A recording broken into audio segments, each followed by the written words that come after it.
Welcome to today's installment of the Disrupting with Purpose, our virtual dialogue series that addresses important issues impacting Minnesota's young people. My name is Lynn Matthews. I'm Senior Advancement and Communications Officer for Youth Prize. And on behalf of Youth Prize, thank you for joining in. One of our foundational tenets at Youth Prize is to center the voices of young people in everything that we do. And as we went back and listened to previous installments of Disrupting with Purpose, one of the things that we continue to hear our young people say is that education is something that they wanted to discuss. It was a common theme. So that's why we're talking about this today. Our title is Cultural Climate Change Education Edition. And we're very fortunate, as always, to have the masterful Lissa Jones-Lofgren as our moderator to help navigate us through this conversation. So thank you, Lissa, for being such a great friend to Youth Prize, and it's all yours. Well, thank you very much. I am very excited to be here and honored, Lynn, to be the moderator again for this wonderful series. I'm very excited to center on the voices of young people and to hear from them, for them to teach us what we need to know about cultural climate change in education. So it is my pleasure to now introduce you to a man who calls himself Breeze. I knew him a while ago as DJ Mickey Breeze. DJ Breeze, please come forward.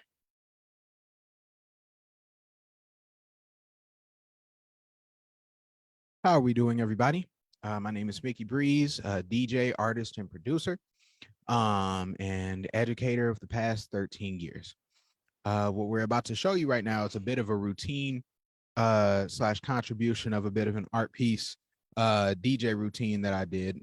And just to put it out, Zuckerberg, don't put us down. This mix is an artistic expression featuring copyrighted material for entertainment purposes only. All original song rights belong to their respective owners. This mix is not for sale and no profit is made. Please support artists by buying their music legally. Thank you.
my recital. I think it's very vital to rock around. That's right. On time. It's tricky. It's the play. Here we go.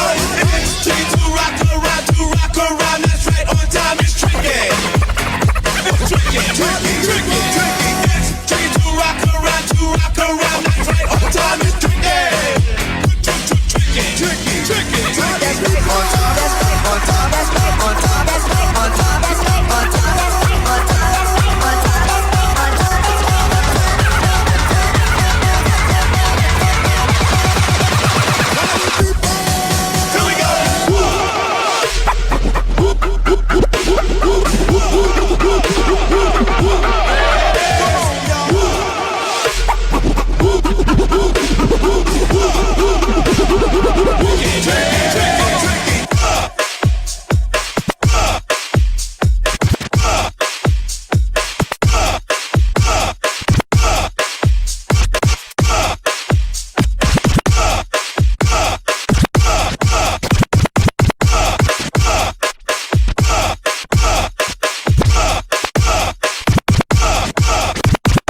And they call him Breeze. Wow, he was so talented.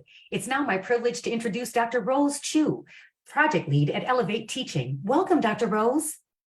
Thank you so much, Lisa. And how do I follow that? Oh my goodness. I'm just so glad to be here.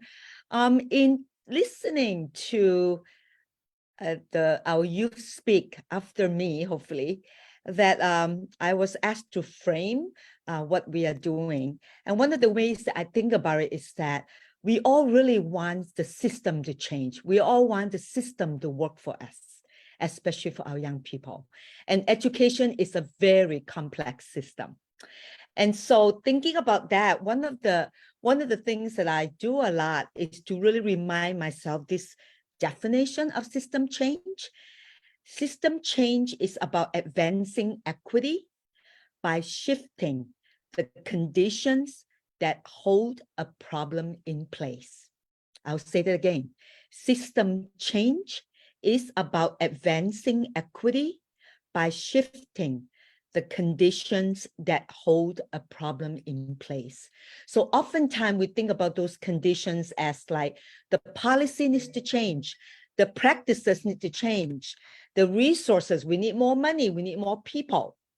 What we don't talk about enough, and I know this is why we are doing what we are doing today in this event, is about relationship. It's about shifting the power dynamics. So in this work, what would it look like if young people have a voice? What would it look like if young people have a place? Okay. And then the final one, condition that we don't talk about enough, is about our mental models, which is ways that we think about a problem, a challenge, or a system, or a group of people. The way we think about teachers, the way we think about administrators, the way we think about education, the way we think about how things work, that oftentimes are unexamined. So as we listen today, as we hear what the challenges are, let's remind ourselves that those conditions, some are very obvious, but all those conditions, including relationships and dynamic change, must be part of the conversation, including things that we don't think about, all those deep ways that habits of minds, habit of thoughts that we have about the various conditions that keep a problem in place. So I'll leave you with another quote that is from a book that I've read recently that has really stuck with me. It's a book called When Everyone Leads, the Toughest Challenges Get Seen and Solved. And the quote that says, it's a principle actually, it says that leadership is an activity, not a position. Okay, leadership is an activity, not a position. It's not about, oh, we're going to make sure that the governor solves it, make sure that the CEO solves it, but rather all of us can lead because it's an activity. And all of us have the capability to be part of the solution. And the final thing I'll say is that we talk a lot about sometimes things are not working.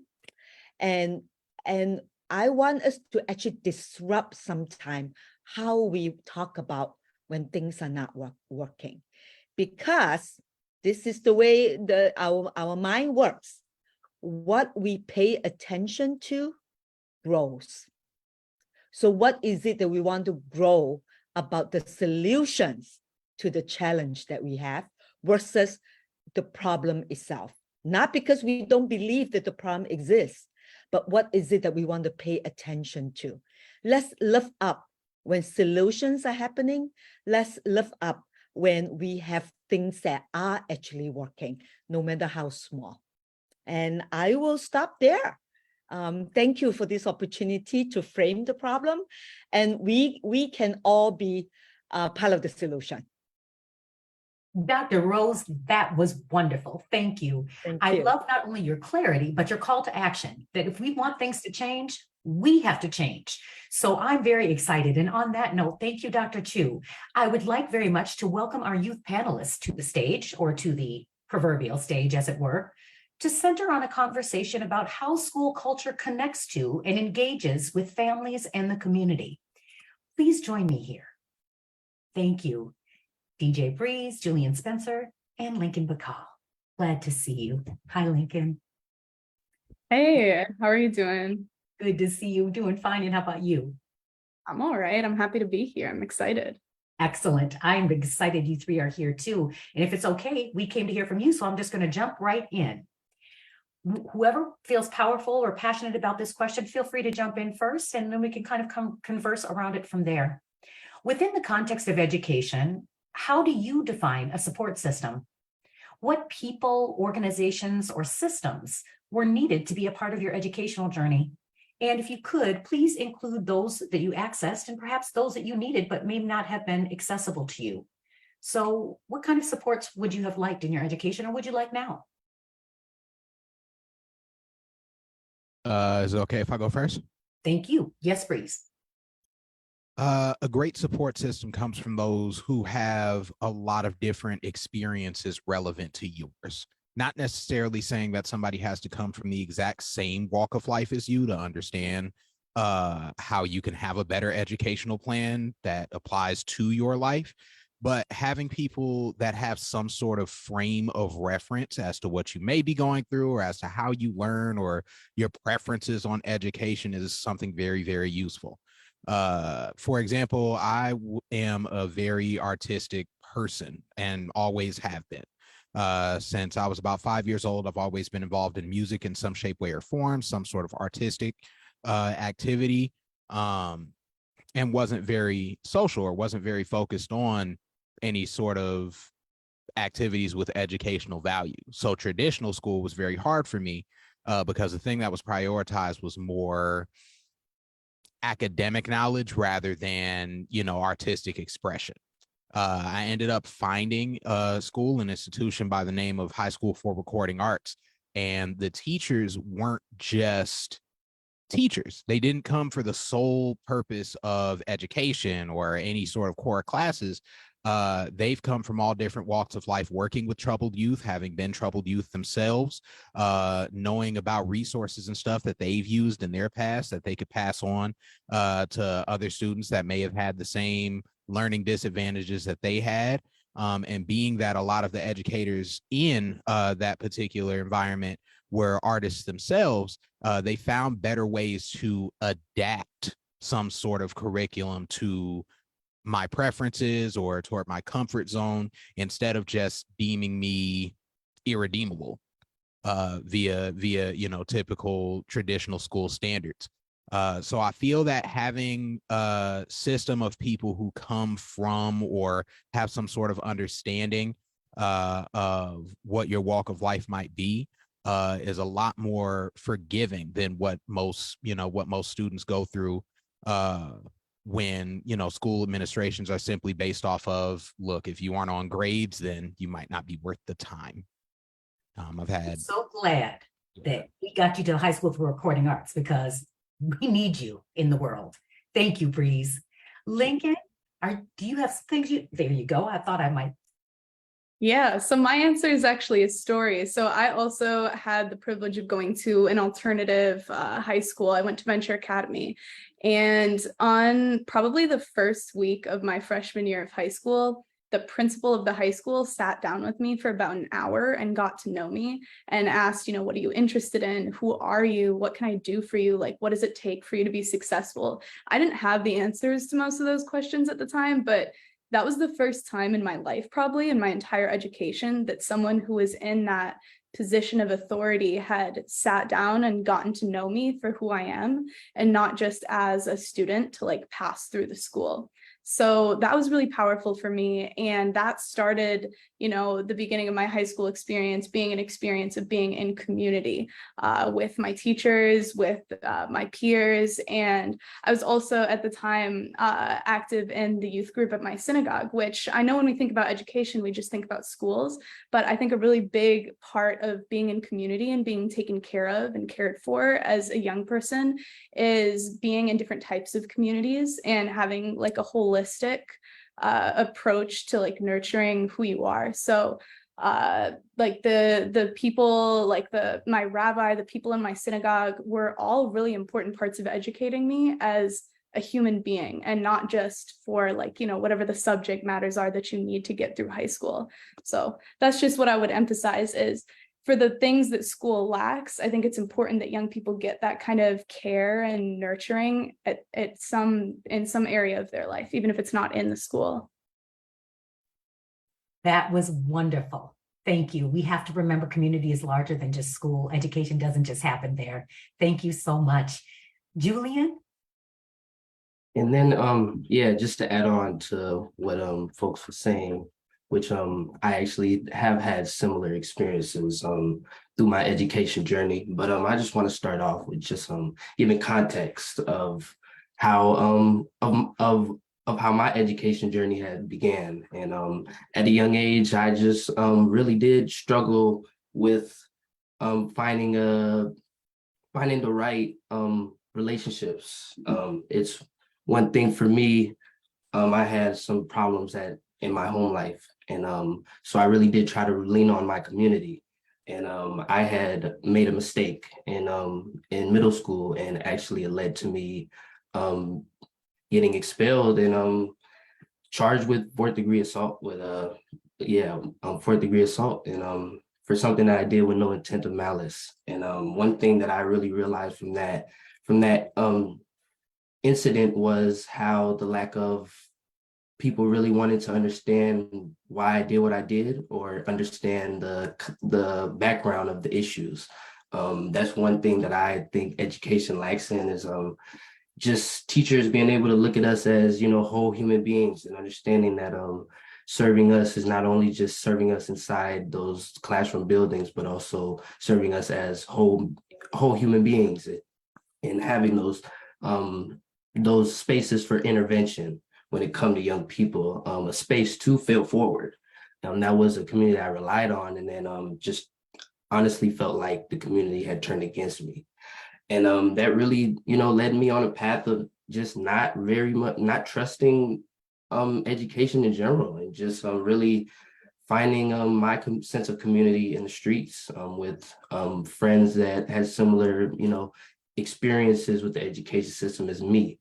And it really took for me to, it's funny to say, go to an alternative school and really experience a classroom where I had a teacher who really was focused in on my values and what I wanted to do with my life, and actually gave me the opportunity to get connected with Bridgemakers, and the organization that I work for, and actually helped me to go get onto the path that I'm at, and really did that by honing in on my assets and my interests, and really playing to that and keeping me engaged within the classroom. But again, like I said, not just looking at me as a student, but looking at me as a whole being, and somebody who has a future and things going on within my life. So yeah, that's what I would define as a support system. Thank you, Julian. I'm so glad that you found a support system that can support you. I'm glad. Thank you. Let's talk about that. Were your families, would you say, were they connected to the schools? If you do feel like you were connected to the schools, why do you think so? And if not, maybe why not? And how might we do better in connecting families to schools or synagogues? It's funny, I'll just start off with saying, me being a young troublemaker, I actually tried my hardest to keep my parents away from getting connected to my school for a point in time, because the only calls that they were getting were, you know, the calls of Julian, he's absent today, or he missed this class. So for a lot of times I tried to just keep it separate. So when I could go home, I could just be like, you know, everything was cool at school, even though I might have not been there that day.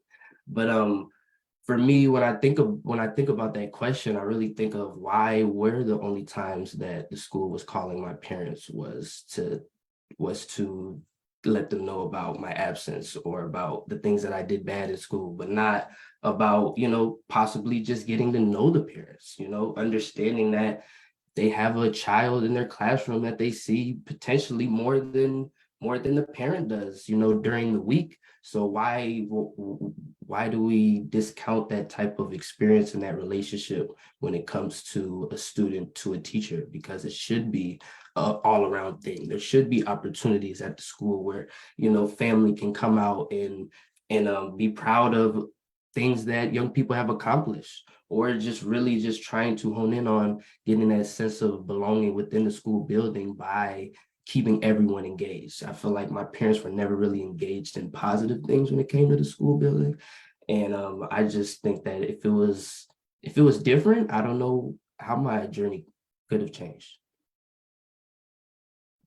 I think I have a pretty good segue from what you shared, Julian, because the high school, again, shout out Venture Academy, something that they did very intentionally to keep parents involved with what was going on. It was called Showcases. They were really good at this when I first started the high school, and over time I think it became just like less of a priority, but Showcases happened like 3 times a year, and so the school was project based, right? So 3 times a year we'd kind of have the opportunity to open the school up for a night. They'd have dinner, everything like that, invite all of the parents, community members, students, all the families would come out, like meet the teachers, and then see like physically what we had been doing in class, because often the projects that we were doing had like physical manifestations or something like that. It was really cool. Like one of them, like we had to start a business in order to graduate. So that was one of the things that I got to present on, which was cool. We did like a Shark Tank style, like, you know, like I was a contestant on Shark Tank. It was very cool. But my commentary on this, and maybe an area for growth for all schools, is I was a senior in high school when COVID happened. So all of a sudden there wasn't anything built into my education that wasn't like physical, like coming physically into Showcases, that kept me and my family connected to my school. So that was a period of time where I really, really struggled to graduate, even because there wasn't anything in place for teachers to be reaching out and connecting, or reaching out to my family and connecting with them. And I know this was like an area that, you know, all schools struggled in, like everyone struggled, because this is like totally unprecedented that we were all quarantined and stuff. But I think that this goes to show that schools and, you know, support systems for young people in general have to be flexible for when the student isn't there in person, and when the family maybe isn't even able to make it there in person. Because even with these Showcases, it's like, if you work in the evenings, you're not going to be able to come as a parent, but that doesn't mean that you shouldn't be able to be connected to the school, and that you shouldn't be able to be connected to the parents. So yeah, I don't have the solution, but that's just what I observed. Excellent. Dr. Chu asked, you know, can we disrupt, and what would happen if young people are leading? Wonderful things would happen. Breeze, what's on your mind? So should I answer the last question or this prompt? Oh, no, it's up to you. Oh, okay. I was just about to say it's the last question. Building off of what they said, open lines of communication is very great. Also went to a school that, you know, prioritized having Showcases, especially with, you know, a building full of artists. So any projects and stuff that got made, any beats that got done, any songs that got finished by students, it was always a priority to have some sort of showcase where parents or friends could come up to the school and actually see what your child has been working on. Kind of going back to what Julian said earlier, why is the, you know, only time parents communicate with school is when something goes wrong, is, you know, kind of negative. Obviously, getting a call from the principal's office or from a teacher is, you know, going to be regarded as, it's going to have some negative connotations. But to hear that, you know, a kid has had any sort of excelled progress, or that they might need some help with something rather than they've just been ignoring it, or, you know, just kind of giving some insight as a progress report to how your child might be doing better in school.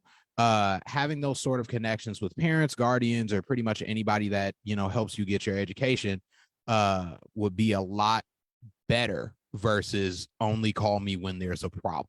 So keeping some sort of open line of communication between the school and parents, whether it be, you know, with project-based Showcases, or, you know, a simple check-in just to make sure everything's still okay, will probably be a better course of action than just call me when there's trouble. I really like that. I think if somebody just calls me when there's trouble, I'm going to keep not answering my phone. You all did a beautiful job. I'm going to now ask if Uriah Ward would join us to continue the conversation. Uriah, would you please come forward? I never know if I should say come on the stage or what. It feels weird on Zoom. Welcome, Uriah. It's good to see you. Yeah, thanks so much for inviting me onto the virtual stage. I'm really excited to be here. And yeah, I want to say, thank you also to DJ Breeze, Lincoln, and Julian for sharing your experiences and answering those prompts. I think that there's a lot of wisdom in what y'all were sharing, and I think that there are things that y'all highlighted that I've seen some in my work. For everyone who's here, my name is Uriah Ward. I use he, him pronouns. I'm a member of the St. Paul Public Schools Board of Education. I'm also a former middle school social studies teacher and higher education administrator. And I'm just so excited to be here today.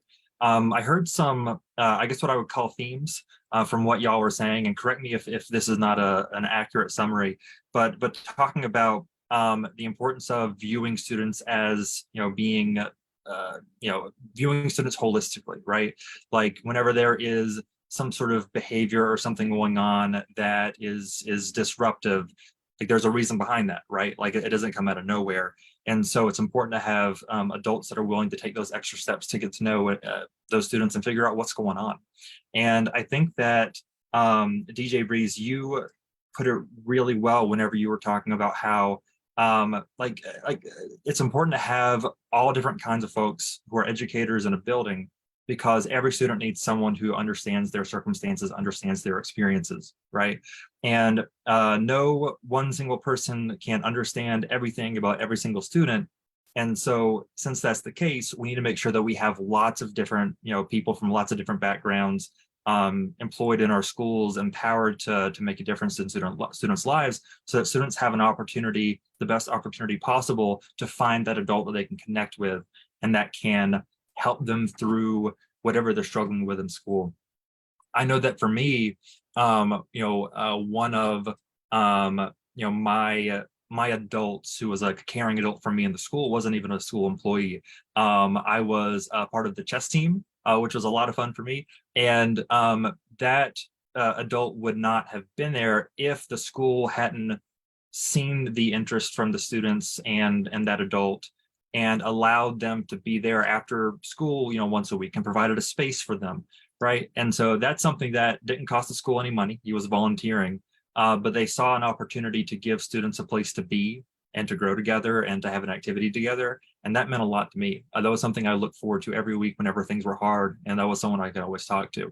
And so that was incredibly meaningful for me and very helpful.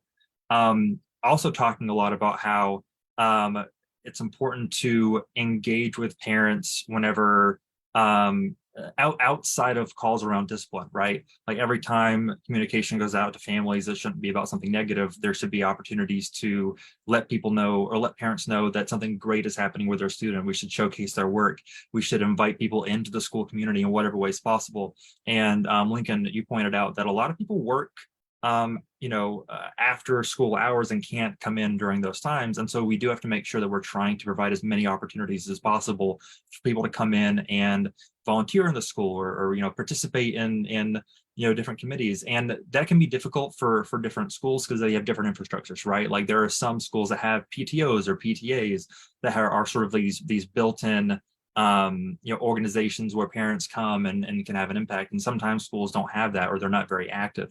And so it really is up to the school to make very intentional overtures to parents to invite them in, to make sure that they can be part of the school community. And one thing that I see in my work some as a school board member, families, students, parents really appreciate whenever there is an opportunity for them to come in and be invited into decision-making processes where there's a chance for them to really make a difference, right? So, if there is a principal search, and you can invite students or parents into the interviewing committee, or if there is some level of discretion in a school budget and you can invite community in to try and figure out what we need, whether it's an extracurricular, we need a teacher in for an art class, or whether it's, a coach or whatever else. Giving people real power to come in and make a difference is important, providing that space for people. Excellent. Thank you, Uriah. Lincoln, Breeze, Julian, do you have thoughts that you'd like to share in response to Uriah? Thanks, Uriah. I think he touched on every point that we kind of established. Honestly, it's just a matter of, fortifying some of the bonds that most school systems don't exactly prioritize. Like you said, keeping some sort of, positive connotation with, the idea that your school is calling about your child, or just having employees from different places and different spaces who can identify with the actual student body as people versus just as, students or as test numbers or anything like that. I think you touched on everything very nicely. Yeah, one of the biggest themes or most important themes that I got out of what you shared was like the accessibility of stakeholders in education being involved in their education. So, I think that a lot of the time students and parents get kind of neglected as stakeholders, and so do teachers, honestly. There's a lot of administrator-run schools that I've seen. And I think that one of the biggest things that was lacking in my education, even though it was, project-based, it was alternative, was real student voice and power. There wasn't space for that, even in an alternative environment. So if, my school wasn't able to do that successfully, I imagine that it's like much worse at larger, more conventional learning environments.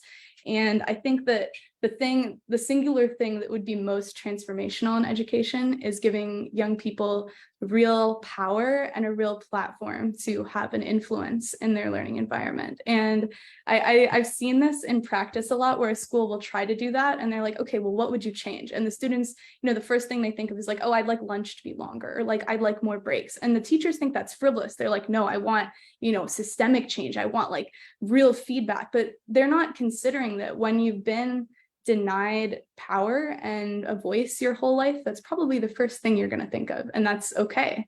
And it's their responsibility now to prove to those young people that they actually are listening and they actually do care. So I've seen this in practice, where when you change that one thing that teachers may think is frivolous, then young people feel more empowered over time to start weighing in on larger issues and things having to do more with their curriculum and things like that. So yeah. I love that. When they ask, they should listen, and we shouldn't be filtering what you're saying. I mean, if you said it's a longer lunch, then we should trust that. I hear you. Excellent. Uriah, thank you for being with us. We'll see you again closer to the end of the program. All right, sounds great. See y'all later. Thank you. Appreciate your time. Okay, now we're going to take a little bit of a pivot, if we could. We're going to talk about the quality and essence of interactions between students and teachers and administrators. I want to put a note out for the audience to recognize that, based on a report by Minnesota Public Radio, there is a statistic that was offered on the disproportionality between teachers of color and students of color. In Minnesota schools, teachers of color comprise about 6% of the teaching population, and students of color, or as I prefer to say, students of culture, comprise 37% of the population. That means 37% of students who are going to school would identify as people of culture, and they're trying to relate to 6% of the teaching population. Please come back to the stage, if you will. And my first question for you: did you feel that your identities were represented in the staff at your school? And whether or not you did, do you feel it was an important part of your school experience? So what's culture got to do with it? I think it falls back into the point of understanding, having a lot of different employees from different backgrounds that are able to understand certain connotations that comes with being a person of color. A lot of the time in more traditional school settings, all of the music and stuff that I did, or in regards to wanting to be a musical artist or a beat maker or anything, may have simply been compiled just because, I'm a Black kid. I want to rap, I want to make beats. I didn't want to play sports, but that was, a lot of the times the first thought that a lot of people got to, being 6'1" and not really, I didn't have any real athletic ability, but people thought that was where I was headed, just because I wasn't really more on education than I was on some sort of artistic expression. But having people who recognize that you're more than just what you look like, is something very special, but not often, found, because of the simple fact that not too many people find value in other people's culture too often, until it comes from a place of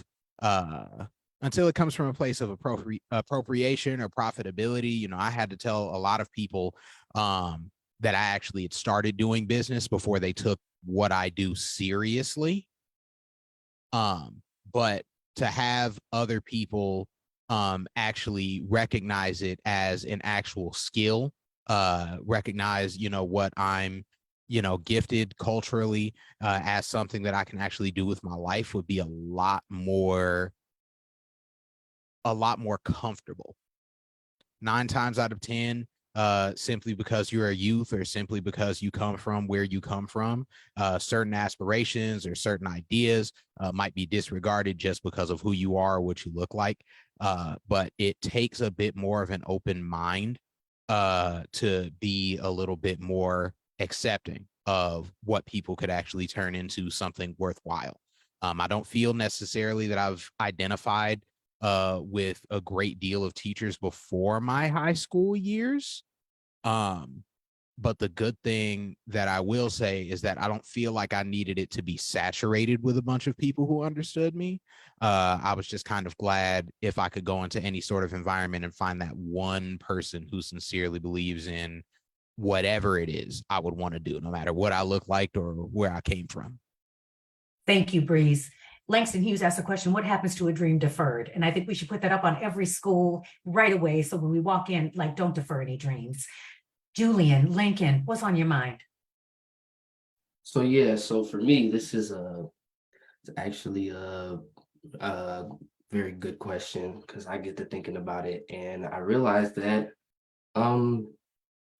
I had growing up in north side of Minneapolis, knowing that, population of, minority people are, more, there's a higher population of, minority people. And that being said, like, in my education experience, I've only had like 2 African-American educators.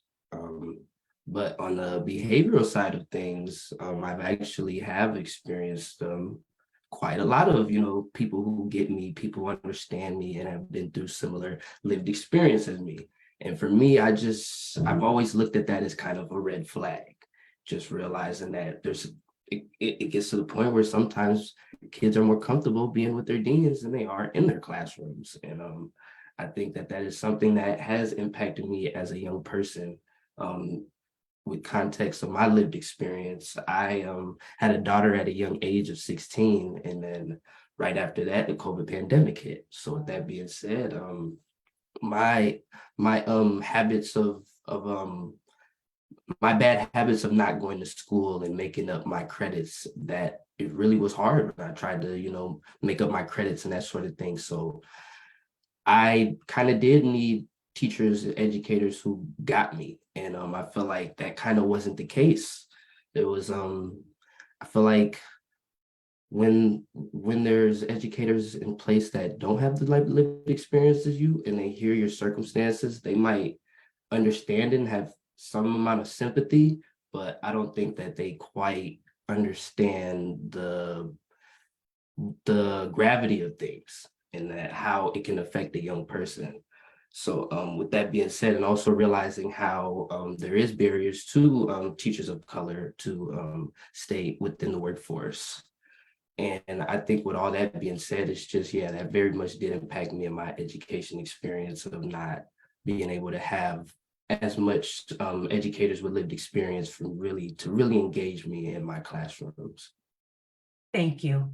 My husband is a Black doctor in education, and I can't tell you how many times kids fall down and say, I've never had a Black man teach me anything in school. So that's that's really big. Lincoln, what's on your mind? Thank you. Thank you, Julian. Thank you, Breeze. Yeah, I can only really speak to my culture, but I also kind of have a story for this. So when I've switched schools maybe like 5 or some times in my life. Both my parents worked in education. They just really wanted to find like the right space for me. So in one of the schools that I went to in elementary school, I was the only Jewish kid in this entire elementary school. And I didn't tell anyone that I was Jewish, except a couple close friends. I had a teacher who wanted me to go up and like explain a Jewish holiday to the class. So I did that. And immediately after, experienced some of the most like violent anti-Semitic bullying that I have ever like heard in my life, from kids who were my friends, also who were 5th graders. So I don't blame them at all. I just, you know, that's got to come from your parents and not like you as a 5th graders are like 10 or something. So I don't, yeah, it's not those kids' faults. But immediately after, I don't think I told my parents about this, but they switched me to a school that had a much larger Jewish population, and I immediately felt much more at home. And this had nothing to do with like the quality of the education, but I think that like your social life as a young person in school is like equally as important as your academic life. And upon switching schools, I felt more accepted and more a part of the community that I was in. And for years after that, even though I was in like a, you know, large Jewish environment, I actively hid that I was Jewish from other people because I felt that it was something to be ashamed of. And I totally can hide this. You know, I'm like, I don't particularly look Jewish. I don't know, maybe I do. But I don't know. It was just a very pivotal experience for me as a kid, realizing that this kid felt entitled to do that in front of an entire classroom, in front of a teacher, in front of a group of people who never really recognized that as something that was like wrong to do. So I think that it is important, like everyone has been saying, to be in environments where you're understood and where you're valued for who you are. You know, I'm so sorry, Lincoln. I don't know why people. Thank you. Audience. Oh, please. One thing I wanted to say, Lincoln, is it takes when you said that there were any, you know, comments said to you by 5th graders and that you know, blame the parents. It takes a really mature person to, you know, look at that and identify all the facts before just taking things like that personally. Because any sort of, you know, negative comments or anything that I might have gotten back in school, no matter who it came from, you know, could send a lot of people to very dark places. So to be able to analyze that and, you know, be aware that it's more on the people who raised you versus the people who are actually saying it is very big of you. I commend you. I do too. Thank you. Audience, if you have questions for our panelists, please feel free to drop them in the chat and we will get to them in a few minutes. Panelists, what role do you think people in the schools, people around you, guardians, family members have to do in supporting your mental health? Good mental health. Let me rephrase that. What's the role that people should play, school staff, in supporting students' mental and emotional well-being? I should not ad lib. I believe everything does start at home, but in the school environment, I think awareness is the number one thing. A lot of times, you know, people tend to justify or, you know, kind of give reasoning to any sort of bad behavior or acting out or, you know, certain personal tics simply as you're young.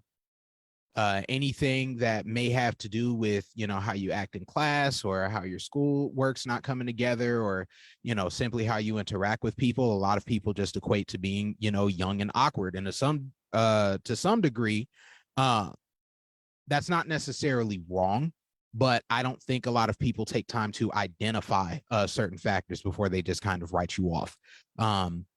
Being able to identify a person's mental health state is one way to make things better. Simply being able to, you know, recognize where that person's coming from, being able to recognize, you know, how a certain situation can be helped or de-escalated, or in some ways, recognizing that you may not have the capability to handle certain things.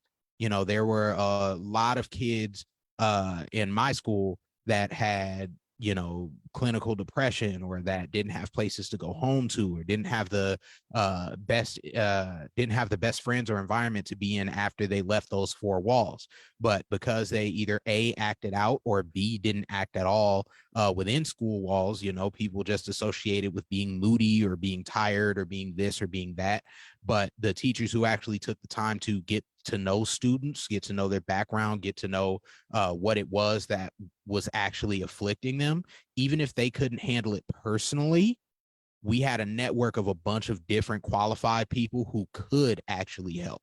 So I think awareness is the biggest thing, just being able to identify a problem, whether it be mental, social, or anything, and figuring out ways to help handle it instead of just writing it off as you're young, you're going to be like this.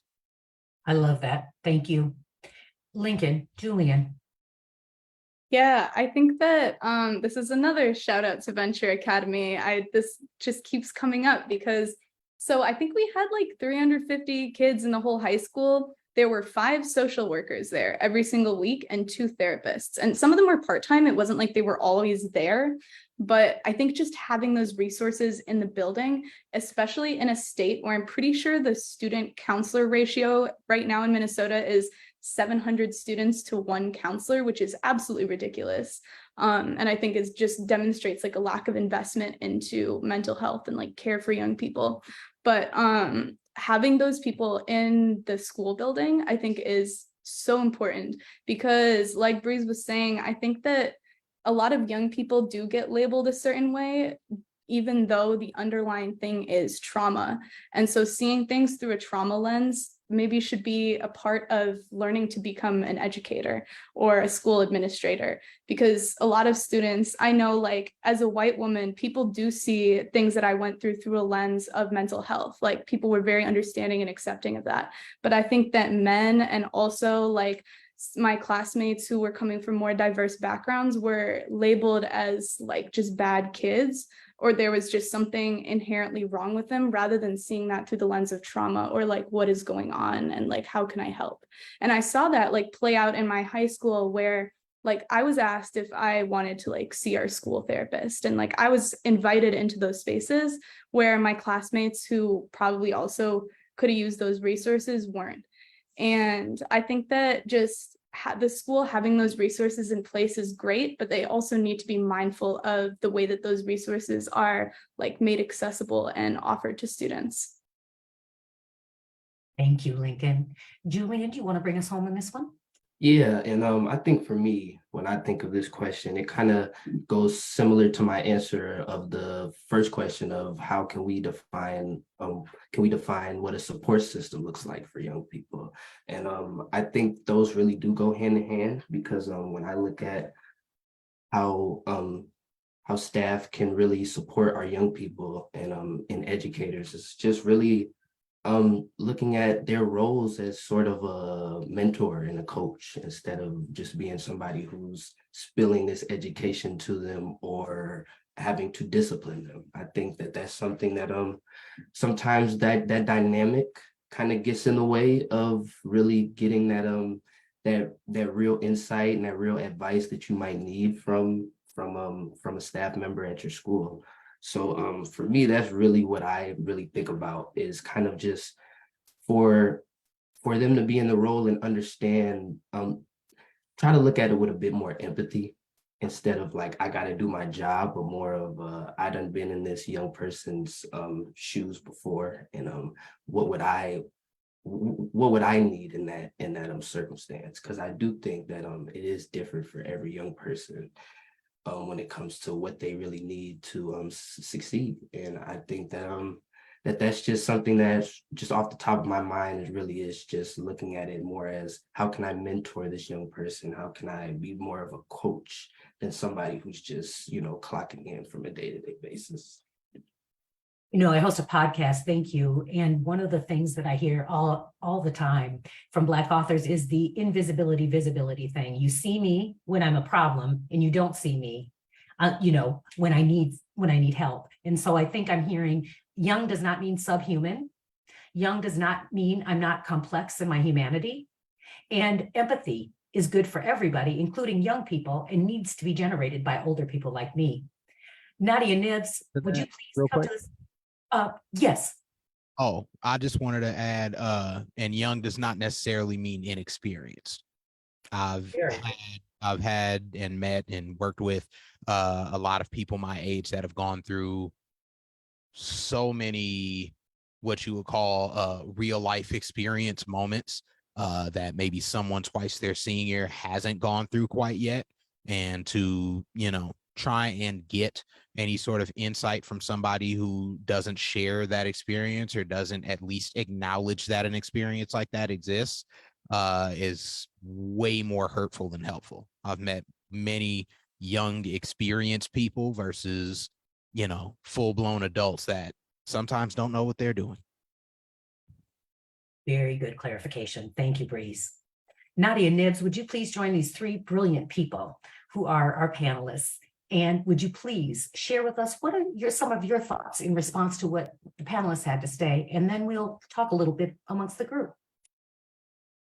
Yeah, so first and foremost, thank you all so much for having me in this space. It feels really, really powerful to be here and to listen to such amazing minds, honestly. And, thank you so much for your candor and for your honesty and your vulnerability and reflecting on your experience in education. So I just want to say thank you, thank you, thank you.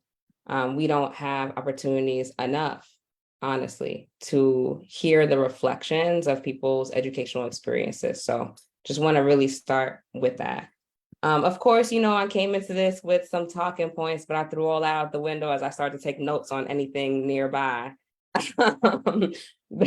based on what some of these awesome reflections have been. So first, a little bit about me, just, of course, the bio is there, but really at my essence, I am still a high school educator. Like that is what keeps me in the work. I love, especially teenagers. I love that time of life. I love that phase. I love the confusion, the angst, the confidence, the brilliance. I think it is such a rich era, which is why I just loved being a high school teacher in particular. And I know y'all not high school students, but I'm saying ultimately that is the disposition that I have been in for a lot of my profession. And what's cool about that is I actually got a chance to coach teachers for several years of my career as well. So there are three things, each of you said one, and I'm gonna speak to them and weave them into some of these other questions that have been pitched. So I actually want to start off, Julian, with something that you said. You reflected on that oftentimes folks at schools see students for more hours in a day than their own families see them. Yes, absolutely darken the lines around that. And all the more reason why we as educators need to take time to really think through what does it actually mean to develop teachers to understand not just what it means to teach their content, but what it means to be a deeply emotionally intelligent person with a trauma-informed lens, a socio-cultural understanding of systems and how they work to perpetuate inequity and create systems that disproportionately impact some more than others, and understand that we are working with young folks that bring all of that into that classroom every single day, whether they even have that language or not. Sometimes we can work with you all to develop that language, whether it's through our literature, hopefully, whether it's through robust conversations. But at the end of the day, as educators, it is our jobs to also know that any young person is walking into a space with all of that, in addition to just who they are, their funky interests, their passions, the things they like to do outside of school, right? So I wanna name that and really say, yes. And teachers often need support and development to take that forward. You know, Breeze, you also said something like, I don't need a saturation of people who understand me. Maybe I just need a person who believes, right? Or like that one person. And this speaks to like, if I were to have set of requirements for educators, you know, it goes back to like high expectations for every child. And do we really know what that means, right? High expectations for every student and their interests, the things that they want, their priorities. And in order to have high expectations in that way, it requires me to know my kids. I have to ask y'all questions. I have to get to know you. You know, I literally have to have a relationship with you in order to have high expectations and deeply believe in your trajectory. So that's one thing that I think would be like, if I could wave a wand and make sure every teacher had that, I'd say that. Similarly, humility and curiosity. Just because, you know, I'm an adult doesn't mean I have every single experience. Shoo, and I'm gonna say this for the group, all skin folk also ain't kinfolk. You know what I'm saying? So just because you in a space with somebody who look like you also don't mean they gonna get you right away. I need to know how to ask questions and engage in every relationship humbly, because this is not about you being an empty vessel that I poured into. This is a mutually beneficial relationship between an adult who has beautiful knowledge to give you access to and young people who are coming to enrich this community of learning. And then finally, you know, Lincoln, you mentioned seeing things through a trauma-informed lens should be a requirement. Yes. You know what I mean? Like, well, I don't even know what else to really say about that. Like, yeah. And ultimately, it is not. It is not. Thinking about, you know, education as a nerdy field, like, do we really get to spend time on adolescent psychology and, you know, cognitive development and all those things? Ultimately, those are not priorities in traditional education prep classes, right? So we are walking into these spaces very ill-equipped to even understand the different phases that you are in as young people. And that in and of itself is a travesty, right? We should be able to usher and support you through this complex time.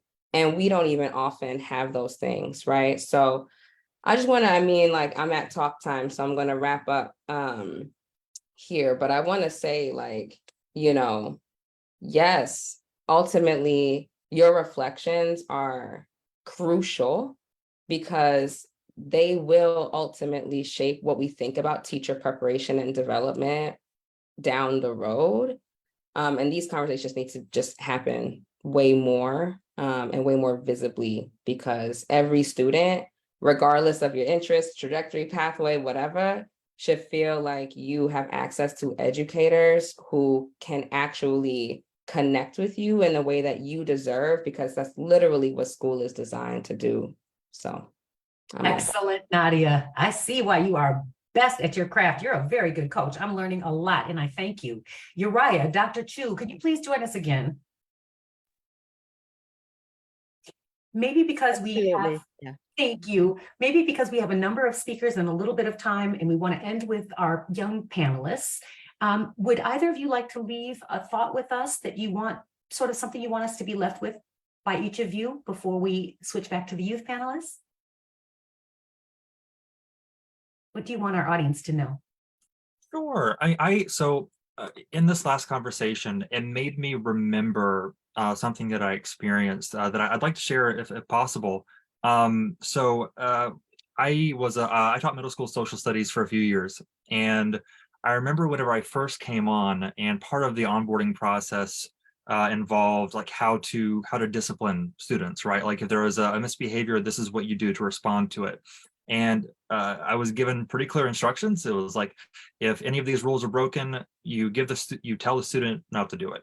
If they do it again, you give them a warning. And if they do it again, you send them out to what we call choice, which was an outside, room where they would, be for the rest of the period. And I was a new teacher, and I was, trying to figure things out. And I was like, all right, this is the instruction I was given. I'm going to do it. And in my classes, after that happened, like whenever I first started, there were a decent number of students being sent out. Part of it maybe was like, I'm the new teacher, and so like they're going to see what they can get away with. But for whatever reason, like there were students being sent out, and the school community, like the adults in the school community, the teachers, administrators, whenever I was sending out the Black kids in my class, didn't act like that was strange. They were like, yeah, that makes sense. And whenever I was sending out the white kids in my class for doing the exact same thing, I had adults coming up to me and saying, what happened? Like, this student never gets in trouble. What's going on? And they were doing the exact same thing. And I like knew, like from reading research, that there were disparities in how students were being treated, but that was the first time as a teacher that I saw it. I was like these students are doing the exact same thing, and some are getting in trouble and some are not, because of how we as a profession, or like the vast majority of the staff of the school are white, view those behaviors differently. And that was frustrating and terrifying as a new teacher to see. And that's something that stays with me. And I'll never forget that, and continue to believe in the importance of making sure that all of our teachers have training available to make sure that they are not carrying on that legacy of discrimination.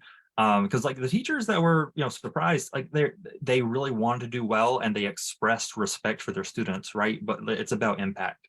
And so that was I don't know, something that was made it a big impact on me. That's powerful and profound. We don't leave our core beliefs outside the school. Thank you very much, Uriah. Hi, Dr. Chu.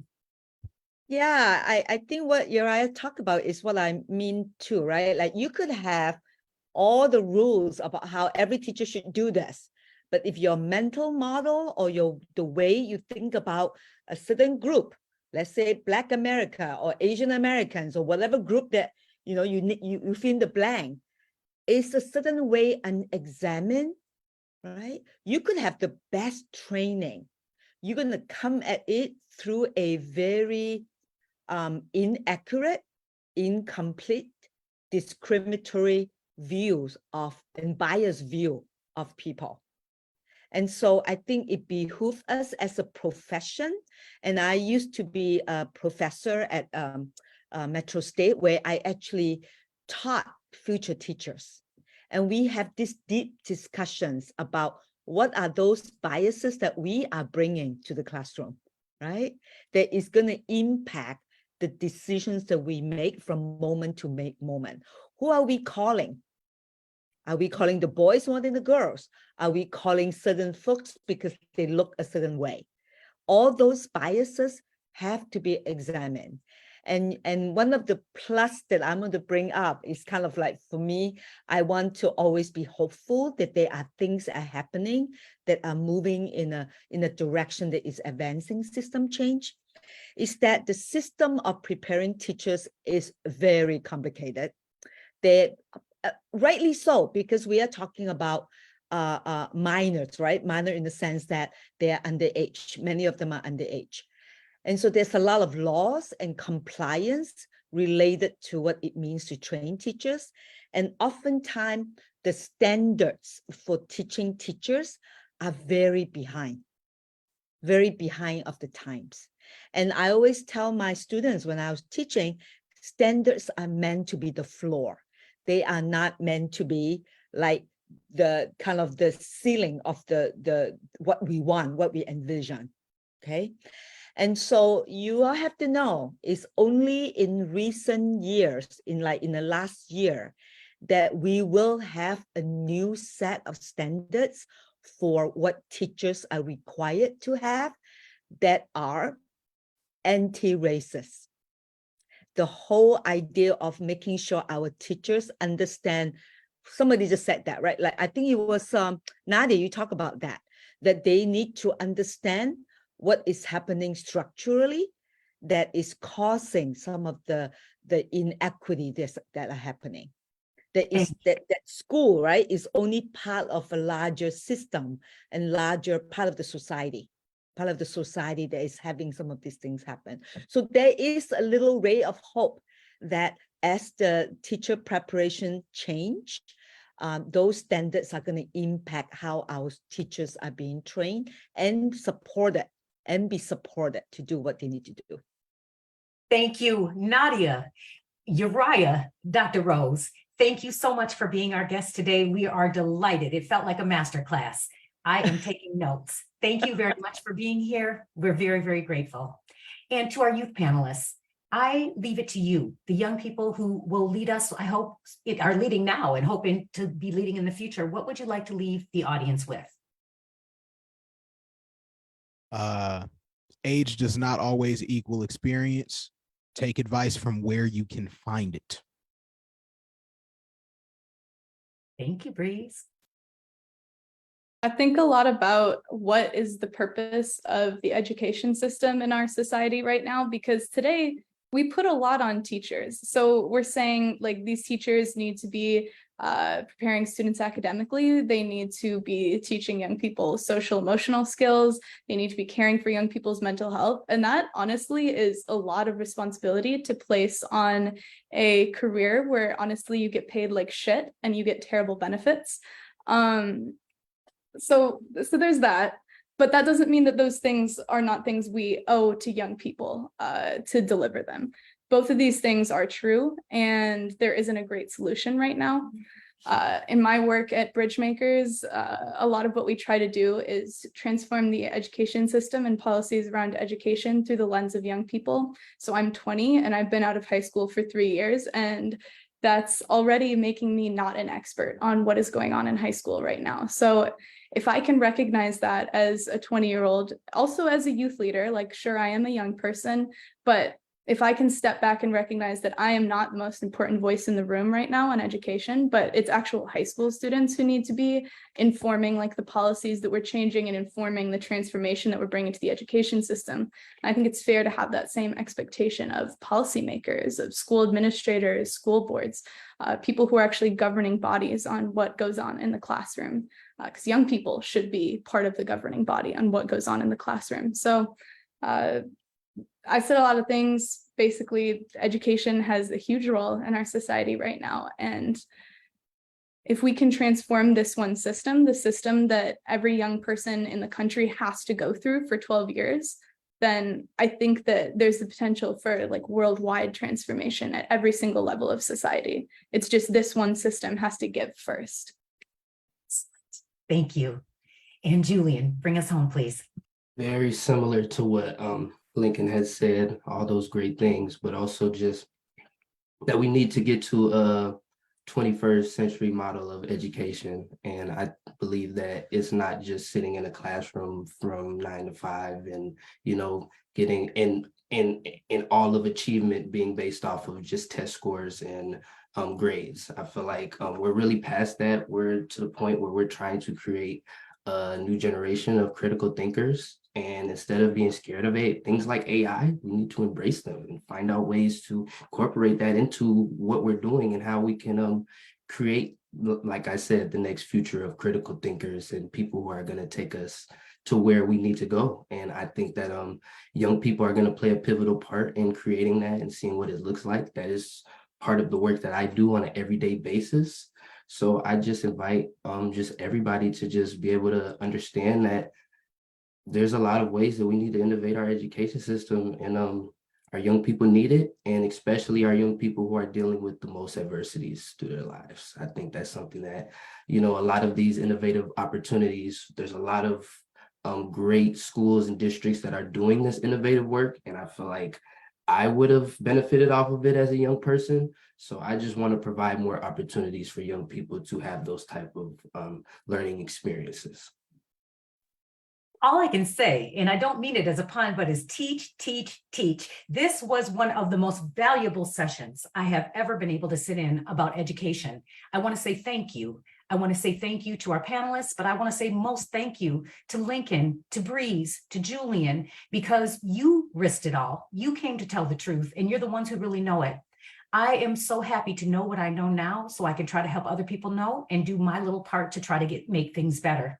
Thank you for the hope that tomorrow is going to be brighter than today. Thanks to all three of you. And thanks to Youth Prize for always centering on young people's voices, for recognizing what's important for us to know about them, from them, and for Youth Prize modeling what it means to involve young people in meaningful ways the ways that they can make decisions that matter. To everyone who showed up today, thank you for being here. I couldn't see everybody on the screen, but there is a Brit who is very supportive of other people. She's right on Nadia's team. I want to say thank you. I saw Coach Mackenzie. And so I want to say thank you to everybody, including Youth Prize, and thank you for having me. Please be kind to each other and have a good rest of your day.